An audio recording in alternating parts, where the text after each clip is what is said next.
Bonjour les amis, j'espère que vous allez bien. On est à Itaju, dans l'état de Bahia, au Brésil. On est en pleine période électorale, donc on aide nos copains indigènes et qui sont presque tous au Parti Socialiste parce que là, c'est pas le parti de Bolsonaro qui va aider les indigènes à part les déposséder et remplir les réserves d'agrotox. On voit pas ce qu'il pourrait faire pour eux, ainsi que ses copains trafiquants de drogue, animateurs de réseaux pédocriminels et escrocs. Voilà. Ça ne veut pas dire qu'il n'y a pas des escrocs à gauche, il y a des escrocs dans tous les partis, je vous rassure. Voilà, en France, vous êtes bien placé d'ailleurs avec Emmanuel Macron pour savoir ce que c'est un escroc de gauche qui travaille pour les Rothschild. Alors, on attend quelqu'un d'autre qui travaille pour les Rothschild, il s'appelle le président Lula, il va être élu bientôt. Il a fait la couverture de The Economist avec Segundo Atto, parce qu'évidemment, on imagine mal que le président Lula puisse devenir président sans l'autorisation des banquiers internationaux, tout comme Jair Bolsonaro, qui ne sera pas président parce que les banquiers internationaux ne veulent pas de lui. Voilà. Mais c'est comme ça. Ce qui est important pour les élections, c'est pas ce qui se passe au niveau national, c'est ce qui se passe au niveau local. Au niveau national, c'est une comédie. Par contre, au niveau local, c'est très important que vous votiez au niveau local dans votre mairie. C'est la seule démocratie qui vaut le coup, c'est la démocratie municipale. Celle-là, elle vaut vraiment le coup parce que vous connaissez les gens et vous pouvez faire pression pour eux pour qu'ils bossent bien. Après, dès qu'on passe le niveau de conseiller, de cantonnier, comme on dit en France pour les cantonales, vous avez perdu le contrôle. Voilà. Dans une synarchie, eh bien, on vote. Il y a un parlement, mais il y a un parlement par ordre, c'est-à-dire qu'il y a un parlement pour la noblesse, un parlement pour le clergé, un parlement pour les employés, un parlement pour les industriels et les propriétaires de terrain, les grands agriculteurs. Ça permet justement que ce ne sont pas toujours les mêmes qui fassent passer les lois, c'est-à-dire les riches. Voilà. Ou alors dans un système socialiste, eh bien, les représentants des travailleurs. Voilà. C'est la différence entre la synarchie, c'est que c'est tous ensemble, tous. Voilà. Aujourd'hui, je vais vous parler de ce qui va se passer le 24 septembre. On est maintenant plus très loin. Et pour ça, j'ai contacté une copine brésilienne. Elle s'appelle Deborah Barbosa. Elle est de la grande famille Barbosa. C'est une très grande famille, la famille Barbosa au Brésil. Et elle m'a autorisé à repiquer certains aspects de sa vidéo que je trouve très intéressante, mais je lui ai apporté des compléments. Parce que Deborah est une super fille, j'adore ses cours, mais il y a des choses qu'elle ne maîtrise pas, et il me semble que je sais un certain nombre de choses mieux qu'elle. Mais aujourd'hui, c'est le contraire, c'est elle qui m'a appris des choses, notamment sur le calendrier juif. Si vous inversez le calendrier juif, vous tombez sur le calendrier satanique. C'est normal, c'est parce que Israël et Édom sont l'envers, le côté pile, le côté face d'une même pièce. Il y a un sémitisme diabolique. Ce sémitisme diabolique, c'est pas celui des Juifs, c'est pas celui des musulmans, c'est celui des Édomites. Encore eux, toujours les mêmes. Et le pire était sans doute l'Édomite errant. Alors, Déborah nous explique, et elle me l'a appris aujourd'hui, parce que évidemment je connaissais cette inversion entre les sémites musulmans et juifs et l'inverse, c'est-à-dire les Édomites et leur calendrier satanique, parce qu'en réalité, la religion des Édomites, c'est le satanisme. C'est la pédocriminalité, c'est les drogues et c'est l'assassinat, c'est les attentats False Flag, c'est Air Cocaine, c'est Cocaine Cruise de notre ami Emmanuel Macron et de son petit ami Colère et de sa femme Jean-Mi. C'est bien une inversion, et quand on prend le calendrier hébreu et qu'on l'inverse, on tombe sur le calendrier satanique. Voyons ce que nous dit Déborah. Sabe que esse é o dia do final do ano chinês. Alors bientôt arrive la fin de l'année juive, c'est ce qu'on appelle Rosh Hashanah. C'est des jours de fête. Tous les jours, on va allumer une petite bougie. On va allumer une petite bougie qu'on va mettre tous les jours sur la fenêtre. Et puis à la fin de Rosh Hashanah, on va allumer une bougie pour chacune des sphères de la Kabbale. On va arriver au jour de Yom Kippour, qui est le jour du grand pardon. Pra quem não sabe o que é o ano Shemitah, se vocês forem abrir aqui, vocês vão ver, olha só, vou mostrar. O dia 24 é o final le 24 ano judaico. Et la fin de l'année juive, et c'est le dernier jour de Rosh Hashanah. 5 é o início do Rosh Hashanah, que é o ano novo. Voilà, c'est le début de Rosh Hashanah, donc le 25 septembre 2022. C'est le jour où on célèbre Dieu comme roi des univers. Et c'est cette date qu'ils ont choisi, le 25 septembre, entre le 25 et le 27 en réalité, pour que et ça je l'ai appris à Déborah qui avait pas fait le lien, pour que le SpaceX qui porte une charge au plutonium de 540 kg, puisse percuter un astéroïde, Dimorphos, et son frère jumeau. Et ces deux astéroïdes, eh bien, pour la première fois, l'humanité va les percuter l'un avec l'autre. Que tem início no final de setembro, para esse ano aqui. E o Yom Kippur, que acontece mais ou menos ali 10 dias após. Donc Rosh Hashanah a commencé le 28 août, elle va finir eh bien bientôt, le 25 septembre. Do Antigo Testamento. Tanto que é período que nenhum trabalho é permitido, é período aonde. Et on va arriver à Yom Kippur qui a lieu le 4 et le 5 octobre. Pois nesse dia Deus vai te perdoar, vai te purificar. Yom Kippur est le jour où Dieu nous pardonne nos péchés. En réalité, dans le calendrier satanique, c'est le jour où on va vous faire payer ta race. Voilà. Donc ce jour où on va vous faire payer sa race, eh bien ça sera évidemment le 4 ou le 5 octobre, selon que vous commencez le jour, la nuit ou la nuit, le jour. Et eh bien la grande tribulation, elle a commencé entre le 25 et le 27 septembre, qui sont les jours les plus importants de Rosh Hashanah. Tout ce bordel a commencé en réalité le 28 août et va s'achever le 25 septembre. Donc si vous voulez savoir ce qui va se passer le 24 septembre, eh bien posez-vous. Et la question, elle est très simple, puisque en réalité, à chaque fois qu'on a eu une configuration comme celle-ci, Déborah nous fait remarquer que c'est le 11 septembre, que c'est la crise de 1929, qu'elle fait toute une liste en réalité des événements qui sont liés à cette date. On va d'ailleurs le voir. Je vous donnerai le lien de son site. Eh bien, ça correspond à chaque fois à des dates très très importantes. Ça correspond au Black Friday en 1929. Ça correspond à 1937-1938, eh bien, c'est aussi la chute des bourses avec une énorme récession. Ça correspond en 1944-45 au moment de la capitulation de l'Allemagne nazie. En 65-66, eh bien, ça correspond aussi à une chute de la bourse de 25%, de 50% en 72-73 suite à la crise du pétrole. En 1979-1980, c'est aussi la grande récession de 1980 qui a frappé les États-Unis. Ça tombe le même jour. En 1986-87, c'est le jeudi noir qui a vu les marchés boursiers perdre un tiers de leur valeur. En 93-94, de nouveau. En 2000-2001, exactement, puisque ça commence le 11 septembre et le 17 septembre, c'est l'écroulement des marchés boursiers. Ça a recommencé en 2007-2008 avec la crise de 2008 et encore en 2004-2015 avec le jour de Shemitah, de la même façon où on a eu de très grandes difficultés au niveau des marchés boursiers. Donc à chaque fois, vous pouvez le remarquer, les coups tordus que font les Édomites, ils les font les jours saints du calendrier sémitique. Et c'est un truc dont on s'était aperçu avec Camille à Luxembourg, c'est que les jours de fêtes saintes chrétiennes, les Édomites et les milieux sataniques, en particulier la psychotronique luxembourgeoise, vous savez, la psychotronique luxembourgeoise, c'est des gens grotesques. Il y a des gens qui sont là d'une bassesse intellectuelle, qui sont des mesquins, des vicieux, des psychopathes, des tordus. C'est là tous les déchets électromagnétiques, génétiques et chimiques du Grand-Duché qui ont été accumulés dans cette espèce de trou à merde qu'on appelle les services de psychotronique. C'est là où il y a tous les déchets de l'humanité, des familles les plus infâmes, qui sont là pour servir l'antéchrist avec les grandes oreilles de échelon.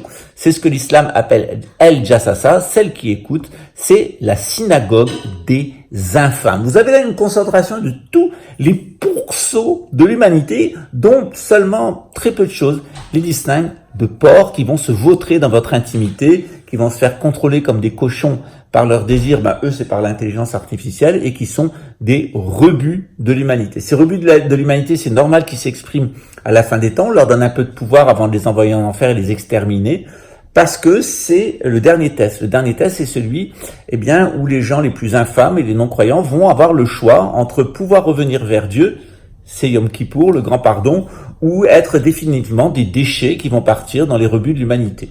Le 4 septembre, tout ce petit monde de psychopathes est passé sous intelligence artificielle. Et le 4 octobre, un mois après, c'est le moment où tout ce petit monde va être définitivement envoyé en enfer. Quel est le programme ? Le programme, il est très annoncé par tous les symboles qui sont en cours en ce moment. Le fait de dégommer un astéroïde qui s'appelle Dimorphos avec son cousin, ça correspond à Israël et Édom, c'est-à-dire c'est les deux frères jumeaux qui se haïssent. Et ils ont décidé d'en dégommer un des deux, Dysmorphis. Voilà. Tout ça, c'est un espèce de symbolisme satanique. Si vous voulez comprendre ce qui est en train de se passer, prenez le cours de Gnose 1. Il commence justement dimanche 25 septembre. Et je vais vous expliquer exactement comment fonctionnent les gens qui ont une vision gnostique du monde et comment fonctionnent les anti-gnostiques. On en profitera d'ailleurs ce jour-là pour faire le cours en même temps avec le cours de Supergnose. Faire les deux ensemble, parce que les étudiants de Supergnose, c'est souvent des étudiants de Gnose, certains c'est des nouveaux, mais il y a plein de nouveautés pour eux. Donc avec les étudiants de Gnose et les étudiants de Supergnose, on va se retrouver ensemble le dimanche 25 septembre à 7h30 du matin. Eh bien d'abord parce qu'on va voir ce feu d'artifice spatial, et ensuite parce qu'il faut s'attendre à un écroulement des marchés boursiers. C'est très certainement ce qui va se passer puisqu'on est à 3 mois et demi du Great Reset qui était prévu par la couverture de The Economist. Le 13 septembre, le 13 janvier 2023, lorsque j'ai tout publié sur le 13 janvier 2023, ma chaîne a été fermée définitivement par YouTube. Vous savez que ma chaîne principale, elle est empêchée maintenant pendant 10 jours. C'est la deuxième fois ce mois-ci. Pourquoi? Parce que je me suis mis à parler de l'Ukraine et parce que je me suis mis à nouveau à parler des choses dont on ne doit pas parler. Et les services de renseignement ont ordre maintenant de museler en Europe tout ce qui concerne la chose dont on ne doit pas parler et de museler tout le monde sur l'Ukraine. Ça a été le cas de Déborah. Elle vient de recevoir 2 avertissements successifs. Elle a une chaîne qui compte pas mal d'abonnés, énormément d'abonnés. Déborah, elle a beaucoup plus de succès que moi. Elle a 730 000 abonnés. Voilà, 730 000 abonnés, Déborah. Et Déborah, elle fait des vidéos qui font entre 60 000 et 300 000 vues. Voilà. Donc, elle est très très connue au Brésil. Elle va même devenir professeure d'université. Elle vit à Londres. C'est une fille géniale. Je l'adore. Ses cours sont passionnants. Il faut parler portugais parce qu'elle fait pas ses cours en anglais. Et c'est vraiment une de mes youtubeuses préférées. Elle a une vision extrêmement saine des choses. Il lui manque quelques petits détails, c'est-à-dire la différence entre les Édomites et les Israélites et les musulmans. Elle n'a pas très bien compris la différence entre Israël et Ishmaël, entre Israël et Ishmaël et de l'autre côté, Édom. Ça viendra, je lui ai envoyé un petit message, on en discutera ensemble. Ça va peut-être améliorer aussi sa compréhension à elle, mais en tout cas, elle m'a apporté beaucoup.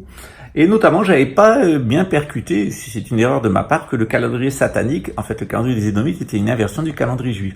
Vous prenez un juif, vous le retournez dans l'autre sens, ça donne un Édomite. Parce que la Bible nous le dit, quand un est en haut, l'autre est en bas. Donc, vous allez voir de plus en plus Édom dans sa grande arrogance. Il faut qu'au bout de son arrogance, Édom, rentre en terre sainte, se dise titulaire du titre de roi d'Israël, ce que fera Harry, et puis se prendre une raclée quand il croit avoir triomphé. C'est comme la section psychotronique de Luxembourg qui est remplie des déchets humains du Portugal, de l'Italie, du Luxembourg et de l'Allemagne.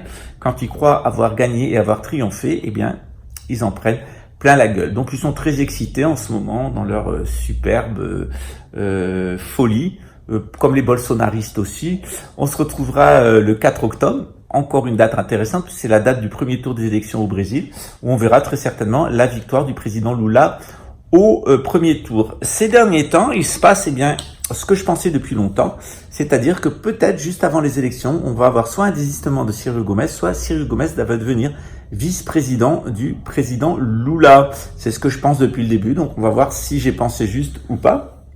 Là, je m'appuie pas sur l'astrologie ni quoi que ce soit, je m'appuie sur mon intuition propre. Je vais annoncer que le président Lula était innocent, je vous avais annoncé qu'il reviendrait, je vous avais annoncé qu'il serait président du Brésil, et je pensais à Ciro Gomes comme vice-président. Après, on verra si c'est ce qui se passe.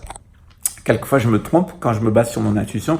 Je vous avais dit que Elizabeth Warren serait vice-présidente des États-Unis. Finalement, ça a été Kamala Harris, parce qu'elle s'est fait coiffer au poteau par un homosexuel dans les primaires démocrates. Voilà. Quoi qu'il en soit, je vous invite aussi à voir l'allocution de Vladimir Poutine. Vladimir Poutine, il est payé par la City of London, dont il est membre, pour faire perdre la Russie. C'est certainement le pire président que peut avoir la Russie pour mener une troisième guerre mondiale, tout comme Adolf Hitler avait un membre de la famille Rothschild pour mener la deuxième guerre mondiale. Voilà, donc c'est mieux de mettre une marionnette. On est sûr que les Russes vont perdre. Sur ce, je vais vous laisser. Je vous invite aussi à regarder la généalogie de Klaus Schwab. Je suis en train de l'étudier puisqu'on m'a envoyé l'information qui me dit que la mère de Klaus Schwab serait une Rothschild. C'est ce qu'on va voir, mais il y aurait rien d'étonnant.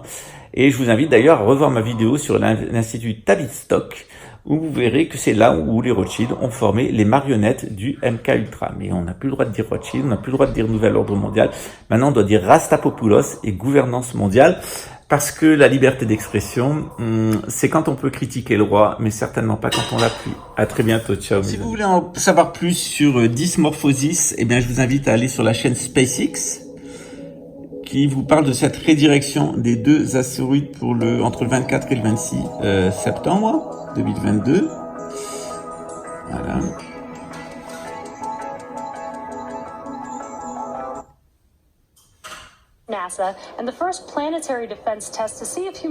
Voilà, donc c'est le premier test de défense planétaire contre les astéroïdes qui a été fait avec l'argent de Tesla, d'Elon Musk et la NASA, le DART, pardon. Voilà, et donc ils vont aller percuter 2 astéroïdes pour les dévier de leur course. Voilà. Je vous laisse imaginer la suite. Voilà. Maintenant, une fois que c'est fait, je vais vous montrer comment les Simpsons vous avaient parlé de cet événement et du 25 septembre 2022. Merci Déborah.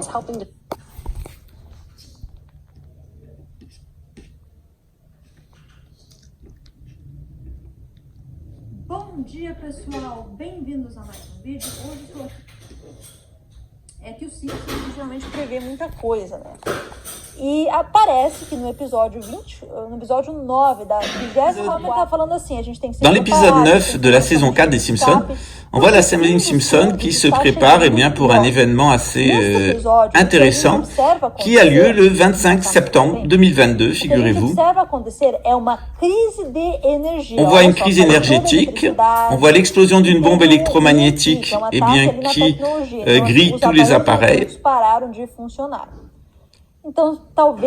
Donc épisode 9, saison 24, épisode 9, pardon.